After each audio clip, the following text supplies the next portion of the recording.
Discovery International Space Station, the President of the United States. Hello, Commander. Can you hear us? Oh, I got it. President, welcome aboard the International Space Station, where we're joined with our international crew from the Space Shuttle Discovery. Welcome aboard. Glad to hear your voice. We hear you loud and clear, sir. Well, thank you so much for taking the time to speak with us. We've got a crew of wonderful school children here who are all interested in space, and we've got some members of Congress who are like big kids when it comes to talking to astronauts. I'm told that you're cruising at about 17,000 miles per hour, so we're glad that you are using the hands-free phone.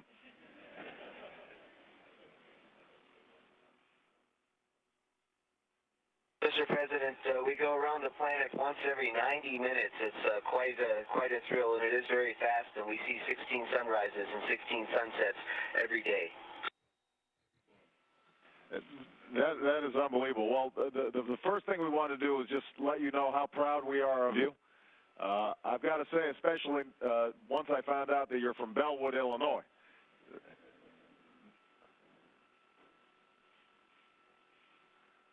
President, it was a beautiful place to grow up, and I have a lot of roots that are still there. Well, that's great. We are really excited about the project that you're doing. My understanding is that you are installing some additional solar panels on the space station, and that's actually going to increase the number of people that can work out of the space station. Is that correct? Sir, that's correct. We've roughly doubled the amount of solar power available for experimentation and for supporting a larger crew, and we hope to go to a crew of 6 and a more aggressive experimental program this year.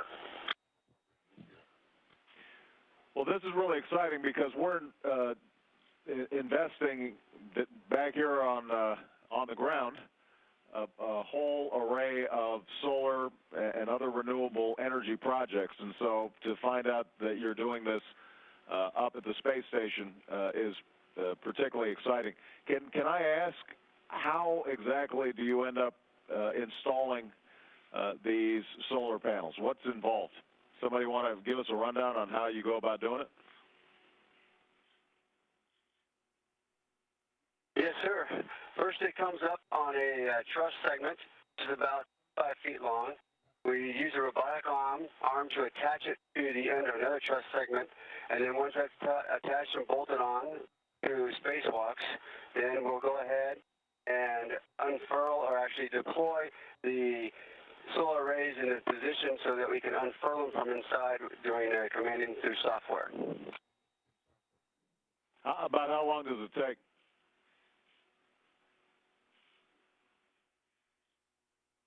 Spacewalk, we put it all together about 6 hours, but to actually do the commanding to actually deploy them out to their full length only takes about 2 hours.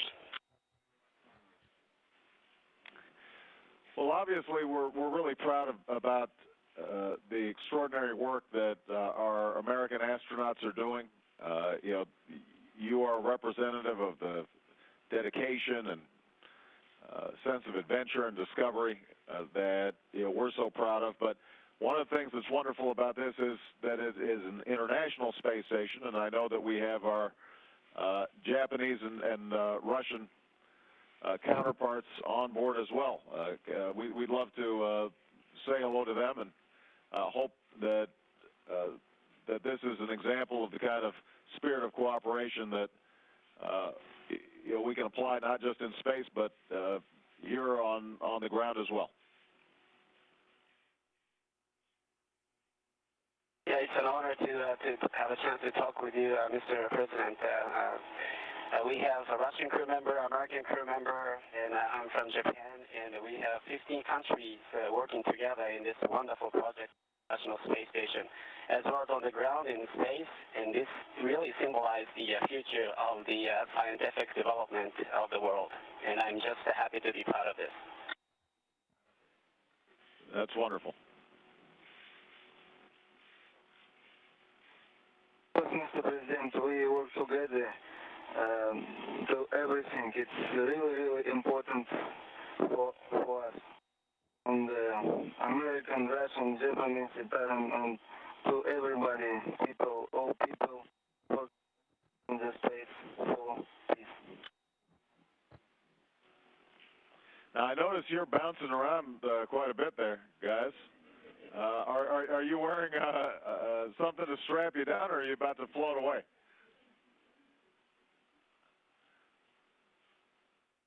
Mr. President, we're just holding on with our toes onto some handrails below us, and at any moment we could all just easily float up. And that's one of the fun things about flying in space. We get a chance to talk to a lot of kids and show them all the adventures that we have flying around. It's also, it's not just a lot of fun. It's a little bit tough on our bodies. We have to exercise. And so we get a chance to talk to a lot of schools while we're up here, schools all over the planet, to help inspire the next generation. Yeah, I hear that you're going to be talking to my alma mater, Puno School, when you fly over Hawaii.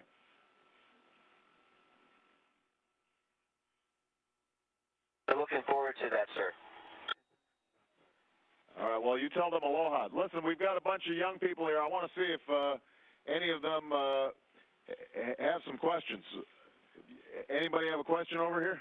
Okay, hold on. We've got a young lady right here who's got a question. As an astronaut, what do you eat? Did you hear that question? They want to know what you guys are eating up there. We're eating really well. We eat a lot of, it's prepared in NASA, but it's kind of like a backpacking food. It's dehydrated, rehydrate it, and warm it up. We also have food similar to meals ready to eat that they use for the military, and that a few of us ate last year when the hurricane came through Houston. Do you guys still drink Tang up there?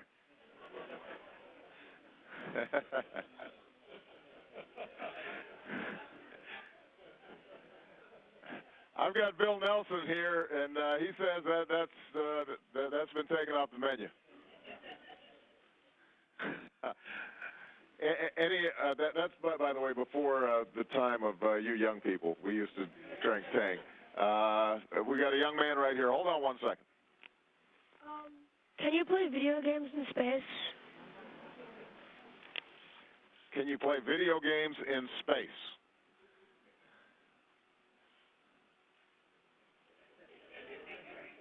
We can, in fact. And in fact, a few years ago when I was up here for 6 months, I had a video game that I used to play in my spare time. Unfortunately, we don't have much spare time. So we can. We have a lot of laptop computers, but for the most part, we stay real busy doing real work. Tell us what kinds of experiments are you doing? Once you got the panel up, what kinds of other activities are you doing? Is it mostly just maintaining the craft, or are there certain experiments or projects that you're engaged in as well? Well, sir, we have experiments already up here that we've been doing for many years, and we'll be able to double that with the addition of the solar array that our shuttle friends brought up. We do a lot of experiments on combustion, understanding materials, understanding how, we're guinea pigs, so understanding how people's bodies change in space, and all this is in preparation for long-duration missions to Moon and Mars. And the exciting thing about doing science up here is we really don't know what we don't know, and that gives you the greatest potential for learning. And we've had a lot of cases where people have set up experiments, and we've conducted them here on the space station, only to find out that we've learned something new, something more about the fundamentals of the processes and the science. So it's a really great place to learn a lot. Outstanding. Any of the young people have another question? This young man right here? Hold on one second. Have you found any life forms or any plants out in space? It's a good question. Any life forms out there other than you guys? We did an experiment on this mission to take a swab or a sample of the surface of the EVA, the spacewalker's gloves, both before and after the spacewalk. And that was sort of a demonstration of the type of technology that we'll be able to use on the Moon and Mars for the same purpose, to try and see if we can determine what sort of bacteria or microorganisms are living in the various environments we're going to encounter.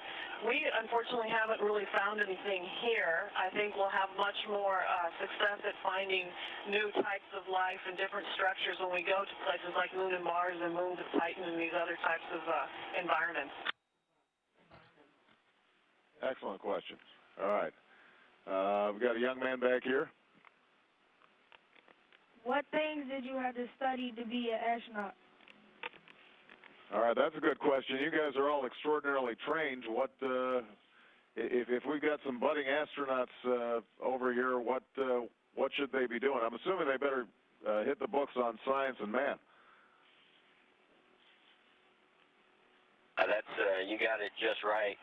One of the beautiful things about getting to work here is you can study just about anything that you're really interested in. Science and math being a big part of it, but we have medical doctors, geologists, engineers, and physicists in the group here with us. So it's pretty much anything in the math and science field. We've got a couple of school teachers here with us, so studying education as well as the math and science. But there really is room up here for everybody. The important part, though, is to work really hard and do well in school. It'll make a difference in your future. And what about fitness requirements these days? You know, some of us remember watching The Right Stuff, where that's pretty impressive.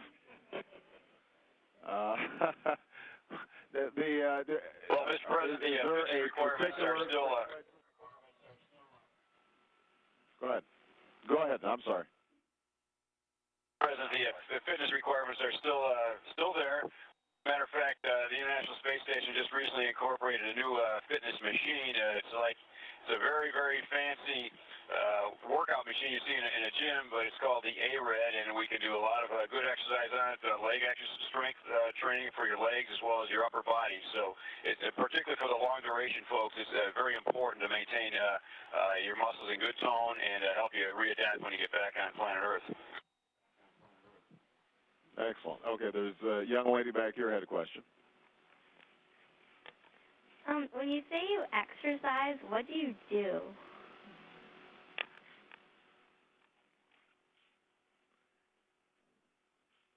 Well, we have a couple of different exercise machines up here. On the space shuttle we brought up, it looks like a bicycle that you would find in a gymnasium, so we can use that.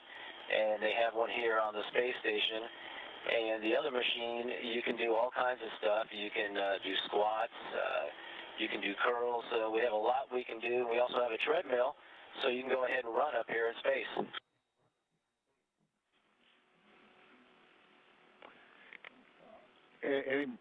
Okay, we got another question from a young man. Hold on. Do you know how many stars there are in space? Asking how many stars in space. I'll be interested in hearing the answer to this one.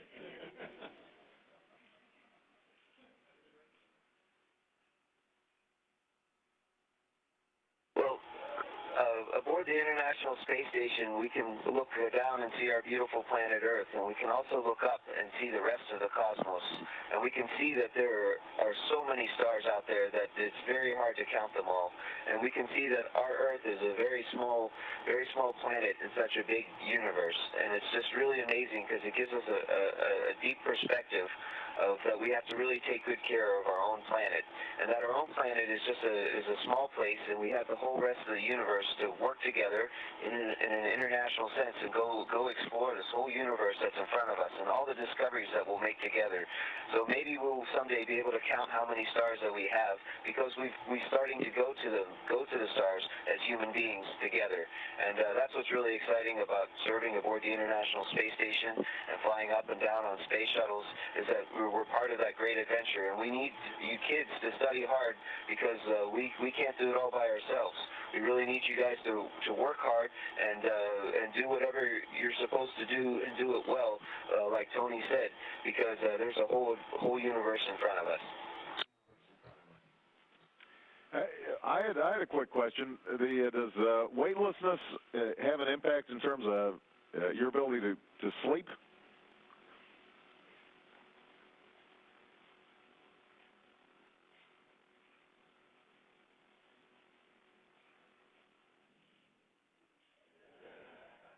Sir, we just arrived here just a few days ago, and it's taken a while getting used to. For me personally, missing a pillow. You're used to laying down on a mattress and having a place to rest your head, and so it's taken a while to get used to that. Well, I know the kids got a chance to ask some questions. I want to make sure that if there are any members of Congress who've got some questions that they're interested in, that they've got a chance too. Okay, hold on. This is Kay Bailey Hutchinson from Texas. I understand that you are doing experiments on salmonella and watching those organisms and how they react and grow, and we've had some salmonella problems here on Earth. What do you think you will be able to learn from the environment in space that maybe you couldn't learn here on Earth?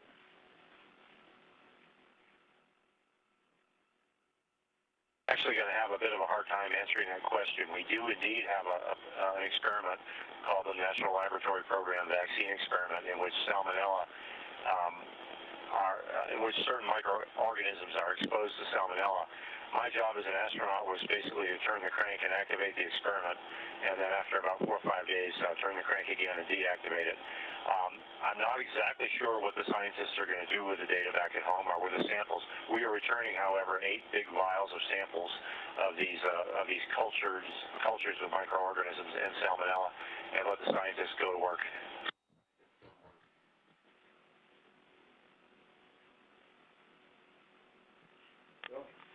This is Bill Nelson. He knows a little something about this stuff. Hey guys, I wish I were up there with you. You are just getting to the point where it's really looking like a full-up national laboratory where we can really do the experimentation. When will you have it full up, ready to go, where we can then reap the results of that $100 billion investment?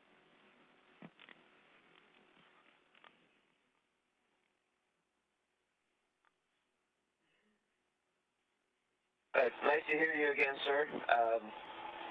The International Space Station has already been delivering some of the science we promised. Where we are now is an Expedition 18, our crew, we're making the turn from 3 people to 6 people. The next crew that comes after us, a few months after we get replaced, we'll have 6 people on board the International Space Station. So that's why we needed the solar power. That's why we needed the second toilet and other things, so that we have a room and facilities for 6 people. And once we have 6 people, we'll have enough time and energy, solar power, I mean, to run all the experiments that we can. And then it's just a matter of getting enough experiments up and down from the space station to really reap on that science. We've already been delivering, and we got a lot more to come. And like Sandy said, there's a lot of things we don't know, so there's some really interesting discoveries out in front of us. Do any of the young people have any more questions? Hold on one second. We've got one here. Do you love doing your job? They asked if you love doing your job.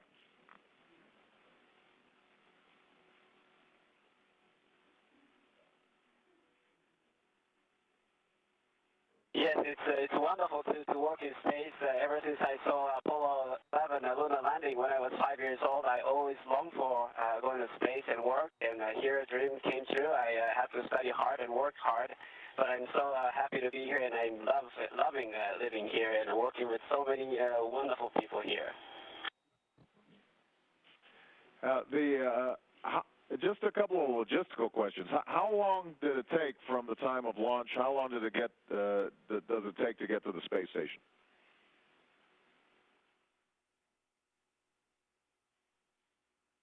Well, Mr. President, let me answer that in two ways. First of all, it takes us about 8.5 minutes to get to orbit, and at that time we're going 17,500 miles an hour, but we're in a bit of a tail chase with the space station, and it's approximately about a day and a half to 2 days later that we actually rejoin with the space station.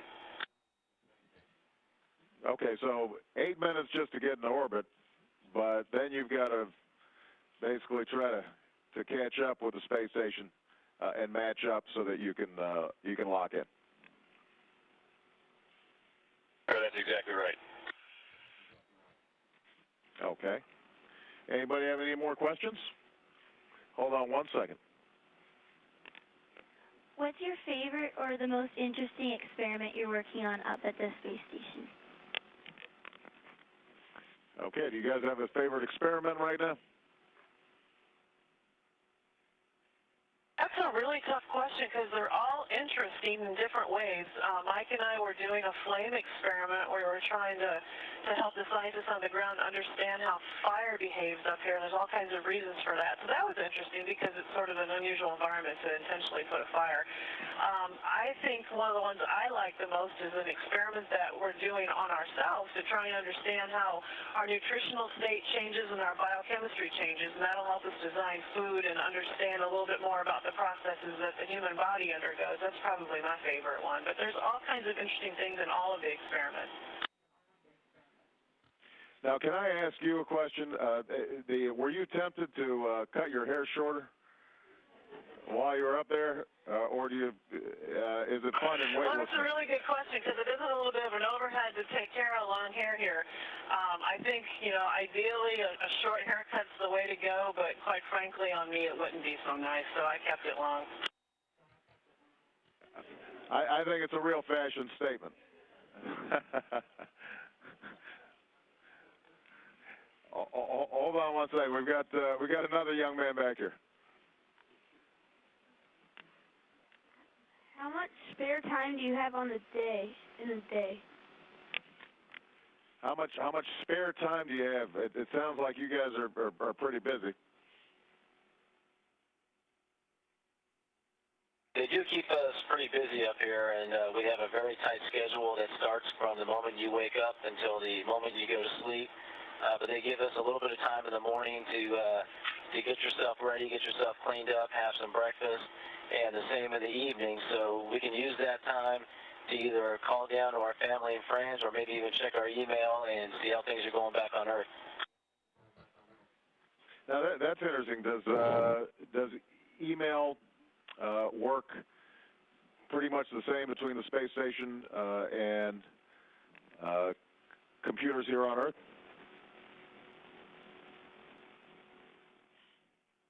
Mr. President, as just about everybody on the planet knows, is that email is a pretty important way for us to keep in touch with each other.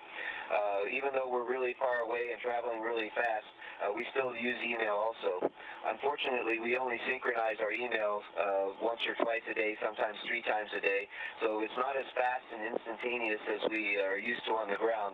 But even so, it's a really useful way to get in touch with other people. In addition, we have kind of an voice over internet protocol telephone, so it's really nice that we can get a chance to talk to our families, not 24/7, but when we do have good satellite coverage, we do get the chance to call home. And that, for those of us who stay up for a long time, that's what's really, really important to us. Excellent. All right. Well, I know that you guys probably have a whole bunch of stuff to do, but I think that we may have one more question from a member of Congress. Hold on one second. Thank you very much. My name is Suzanne Cosmas, and I actually represent Central Florida, the area that includes the Kennedy Space Center. So I want to first thank you on behalf of all Americans for your service to us and for what you represent in terms of America and our supremacy in space exploration, along with our international partners, and for what you're doing there at the International Space Station. I had the honor of being at the Kennedy Space Center last week when you took off, and it was a fabulous, absolutely fantastic launch, and so I wished you adieu from there, and now I'm wishing you hello from here. I want to thank you again for your service and tell you how excited I am to be representing the Kennedy Space Station in that area, but also for what you do that inspires people to be interested in the science and technology that has led us to this pioneering place where you are. The things that we anticipate that we will be able to reap from your service, I'm very thrilled about, particularly the idea, as the President has said, of alternative energies and the fact that you're using solar panels. What we're hoping in the long run that you will be able to, from space, use solar energy to come back to Earth. And again, I'm thrilled to be here and very excited to have the opportunity to talk to you. And thank you so much for your service to our country. Well, I think that thank you, ma'am. We appreciate that, and each one of us here is very lucky and honored to be right where we're at here today. So the honor is all ours. We're honored to be here doing this great work. Well, I think all of us echo the sentiment.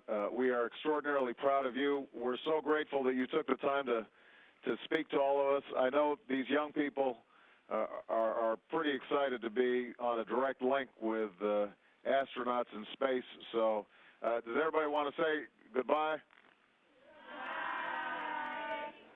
Goodbye. All right. They're all beaming, and we appreciate you guys. So look forward to seeing you when you're back on the ground. God bless you. Thank you, Mr. President. On behalf of the Space Shuttle Discovery crew here in the dark blue shirts, I want to say we're very honored that you spent some time with us today. It meant a lot to us. We thank you very much. And from one Chicago guy to another, I wish you well, sir. And for the closing comments, I'll pass the microphone off to Commander Mike Fink, the commander of the International Space Station. Thank you. And Mr. President, I'm not from Chicago. I'm sorry about that. But my crew and I are really happy to have a chance to talk to you and share our adventure with even more people. It's pretty impressive what human beings can do when we work together constructively and not destructively. And that's the mission of the International Space Station. So thanks for joining us. Thanks for flying with us at 17,500 miles an hour today. And we're glad to have a chance to share it with you and the distinguished members from Congress, as well as all the kids out there. So everybody, thanks again for joining us. Thank you, guys. Bye-bye. And Discovery ISS, this is Houston. That concludes the event. Thank you, Mr. President. Discovery ISS, we are now resuming operational space-to-ground communications.